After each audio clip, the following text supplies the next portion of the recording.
Israel செய்வது சரியோ தவறோ, ஆனால் அங்கே வாழக்கூடிய மக்களின் வாழ்க்கை தரமும் அவருடைய பாதுகாப்பும் கேள்விக்குறியாகிக் கொண்டே இருக்கிறது. மற்ற நாடுகளின் பாதுகாப்பும் கஷ்டத்திற்குள்ளாகி சென்று கொண்டிருக்கிறது. கர்த்தர் இஸ்ரவேலை தெரிந்து கொண்டிருக்கிறார். உன்னை தொடுகிறவன் என் கண்மணியை தொடுகிறான் என்று இஸ்ரவேலை பார்த்து அவர் கூறியிருக்கிறார்.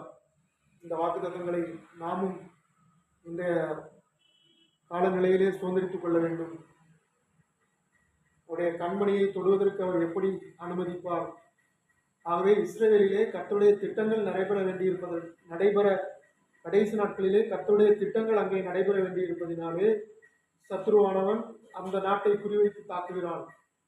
அந்த நாட்டை யுத்தம் செய்ய அவன் வம்புக்கு இழுக்கிறான். இஸ்ரவேல் நாடும் அங்கே இருக்கக்கூடிய அதிபரும் அதை அறியாமல் அவர்கள் வேறு வழி இல்லாமல் அவர்கள் சண்டையிட்டுக் கொண்டே இருக்கிறார்கள்.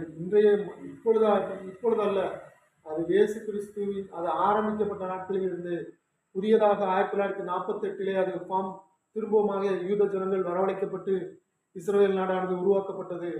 இஸ்ரவேல் நாட்டின் எல்லைகள் வேதாகமத்திலே தெளிவாக குறிப்பிடப்பட்டுள்ளது. அவர்கள் ஒரு சிறு எல்லையிலே 31 நாடுகளுக்கு மத்தியிலே, ஒரு 31 இஸ்லாமிய நாடுகளுக்கு மத்தியிலே அவர்கள் தங்களுடைய வாழ்க்கையை வாழ்ந்து கொண்டிருக்கிறார்கள். தங்களுக்கென்று ஒரு நாடு இல்லாமல் பல வருடங்களாக அவர்கள் பல நூற்றாண்டுகளாக வாழ்ந்தார்கள். ஆனால் 1948 அவர்கள் அந்த நாட்டை பெற்றுக்கொண்டார்கள்.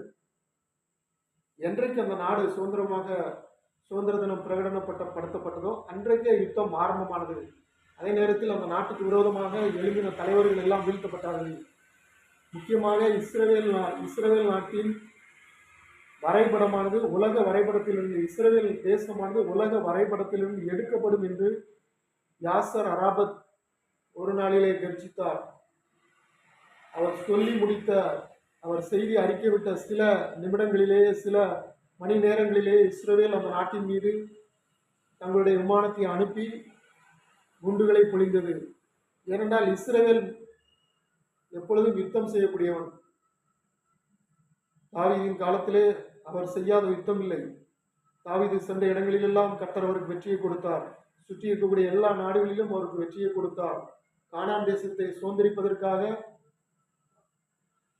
மோசேயும் யோசுவாவும் அரும்பாடுபட்டார்கள். இன்றைக்கும் அந்த இஸ்ரவேல் நாட்டிற்கு பெரிய ஆபத்தும், அந்த நாட்டினால் மற்ற நாடுகளுக்கு பலவிதமான அழிவுகளும் உண்டாகி கொண்டிருக்கிறது.